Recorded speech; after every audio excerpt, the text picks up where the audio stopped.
Hola, amics i amigues, com esteu? Hi ha molta gent amb fills preocupada perquè els xiquets no estan fent activitat física. Vos entenc perfectament i vos vull ajudar donant-vos algunes de les coses que estem fent a ma casa, perquè, clar, jo visc a un pis també, com la majoria de la gent, però se poden fer coses per a que els xiquets, en certa mesura, estiguin entretinguts i tinguin activitat física. Vos dono uns consells. Toro mecànic casolà. Recordeu que l'objectiu d'aquests jocs sempre és que gasten energia, que es desgasten, per favor.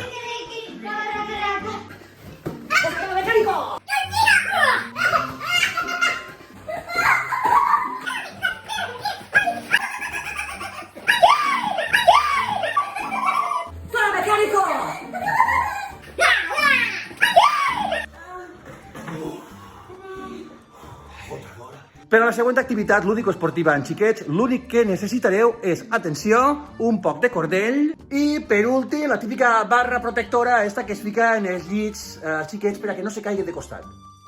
Ja se pot jugar a voleibol! Mira, tenim la xarxa i hem fet l'àrea.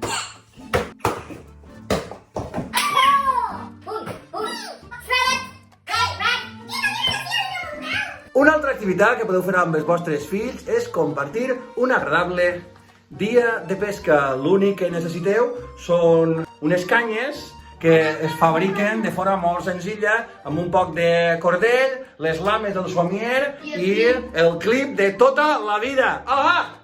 Tira-li, al llobarro! No és tan fàcil com pareix, eh? El que més mola de la pesca és que estan callats i concentrats. Ja s'han enganxat les canyes. Si tindrà collons que en la banyera s'enganxen les canyes. Molt bé, molt bé.